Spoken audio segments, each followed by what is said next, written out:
Hello, and welcome to Module 2, Lecture 2, Communicating in a Crisis. We've discussed in the previous lecture some of the theories behind crisis management. Now let's look at communicating before, during, and even after a crisis. Ideally, crises would never occur, but in the real world, we know that actions must be taken when a crisis happens. Communication before, during, and after the crisis is important. Key elements necessary when communicating a crisis are credibility, compassion, control, and consistency. Both the company and the spokesperson must be viewed as credible sources. The key publics must view them as trustworthy and believable. Interestingly enough, credibility is tied to compassion and empathy.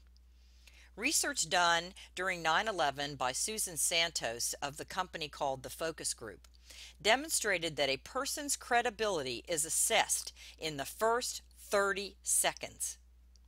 And the demonstration of empathy and compassion accounts for half of a person's credibility. Having control of the situation is also very important in communicating. The key publics are looking at the company and its spokespersons to tell them what to do, where to go, and exactly what happened. The publics don't want the leaders of an organization to look weak or disorganized. If that's the case, the company's image will falter during a crisis. And finally, consistency of message is very important. This is known as speaking with one voice. A company's crisis team needs to craft consistent messages throughout the crisis. Everyone who is representing the company needs to tell the same message. No deviation of the message. There will be more than one spokesperson for a crisis, especially if it's a major event. So even though there are many people representing the company, they all must speak with one voice, saying the exact messages on the company's behalf. According to scholar Timothy Coombs in his book Ongoing Crisis Communication, in all crisis situations, there are several areas that need to be addressed. The first is the initial response, responding immediately to the crisis situation. The second is reputation management, understanding that words and actions do affect how people perceive the organization. And the third is follow-up communication, communicating even when the crisis is over. Let's look at these in more detail. The initial response is the first statements made by the organization about the crisis. Ideally, the first statement should go to the employees and those directly affected by the crisis. However, oftentimes we are using the mass media and social media to respond in a crisis situation. The focus on initial response stems from the fact that first impressions form quickly and may influence the remainder of the crisis communication efforts with your publics. A quick response gives the impression you're in control or at least gaining control of the situation. Conversely, a slow response makes an organization appear incompetent. Control is important to credibility. Crisis managers are encouraged to be quick, consistent, open, sympathetic, honest, as well as informative. Give as much information as you can, knowing that a crisis can create an information void, and that void can be filled with speculation and rumor by outside sources, whether through social media or even the mass media themselves. If we look at the school massacre at Sandy Hook Elementary School in Newtown, Connecticut in 2012, where Adam Lanza killed 20 children and 6 adults, we'll see that there was an information void. This crisis occurred on a Friday morning, and all the facts were not correctly gathered until Sunday morning. Speculation and rumor were rampant. It took 48 hours to finally have the correct story. Whatever you do, don't be silent. Silence is a passive response. The use of silence reflects uncertainty and passivity by the organization. Silence suggests the organization is not in control and is not trying to take control of how it and the crisis is being perceived by the public. Plus, it can lead to speculation that the company is at fault and or is trying to cover up something. A quick response helps ensure that people receive accurate crisis related information. So don't be silent. Get your response out there. As I said in the previous slide, speaking with one voice means coordinating the efforts of the official spokespersons so that all of them are saying the same message. I must also stress that the organizations need to designate key spokespeople and discourage other organizational members from becoming what we call unofficial spokespersons. An organization doesn't want a rogue employee talking to the media or expressing his or her views on social media.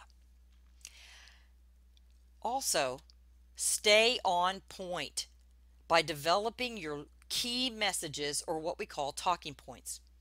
During this stage, the key facts you have gathered and confirmed will be critical. When developing your message, it is important that you share only indisputable facts and show how your company is dealing with the issue. Ask yourself, what are the important points my organization needs to share right now with my publics? With proper media training, your spokespersons should be able to have the ability to effectively communicate these types of key messages and show and speak about them with concern. Also, they should be able to respond to the toughest questions, because remember, an ill-worded response or speculation only creates more questions. If possible, don't discuss economic issues of how much this crisis is going to cost your company. During the beginning stages of a crisis, most people are not concerned about the economic loss to a company. They are concerned about their own loss, loss of jobs, loss of life, loss of the way of life.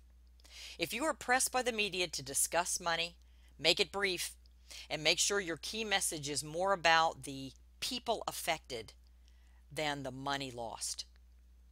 No matter how bad or sad the situation is, the spokesperson must not lose composure. Step away from the podium if you're going to cry, and then return when you are composed again.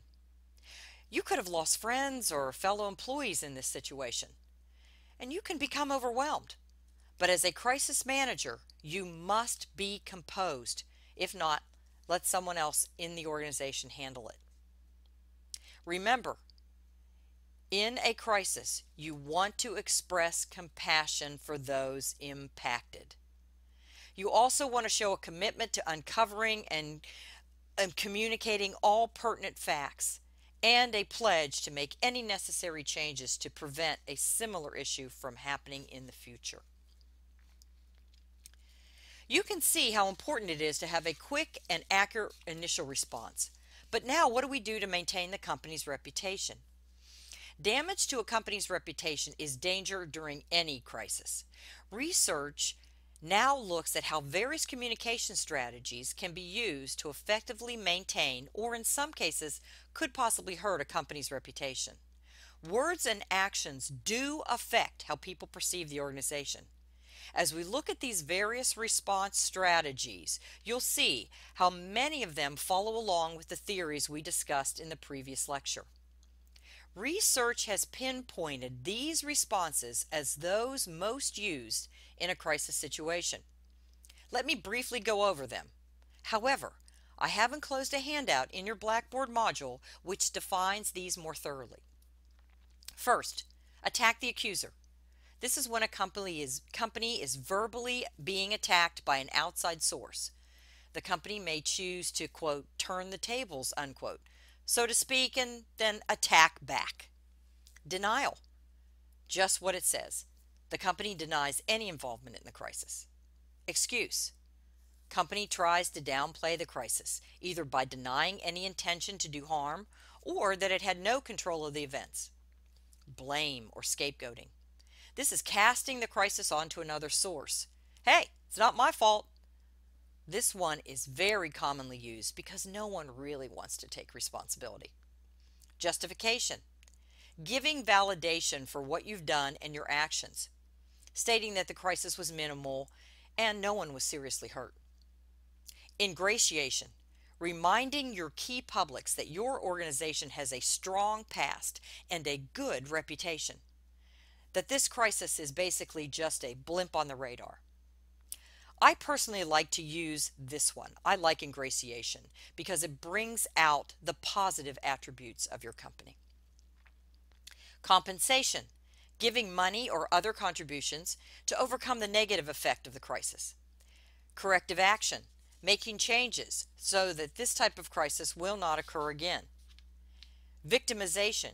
Used when your organization has been a victim to, perhaps in a terror attack or natural disaster. And finally, full apology, just what it says. The organization says, "I'm sorry," and means it. Oftentimes, we don't see that one very often. In deciding which strategy or strategies to use, it depends on the crisis situation. More than one strategy may be used at a time, while others may be totally ruled out because of the nature of the situation. Crisis managers can best protect a company's reputation by understanding the crisis thoroughly and then deciding which crisis strategy will work best in their situation. An example of using different crisis strategies could be looking at the Tiger Woods case. When he was caught cheating on his wife, he used denial as his first strategy, saying he didn't do any of that. But later on, we come to find out that he was a multiple cheater in that he cheated with many women over a long period of time. Well, he then basically had to come clean and use full apology to try to regain his reputation. Finally, just because the crisis may be over and your company's name is no longer the hot topic in the news or in your community, crisis managers must understand that their job is not over. Communication must continue to key stakeholders such as employees, customers, stockholders, and it must be done throughout the life cycle of the crisis. Some publics, such as your investors or key community members, may have heard about the crisis through the media, but they need follow-up communication, either by email, phone call, newsletter, or other communication channels to reassure them that the organization is handling the crisis effectively.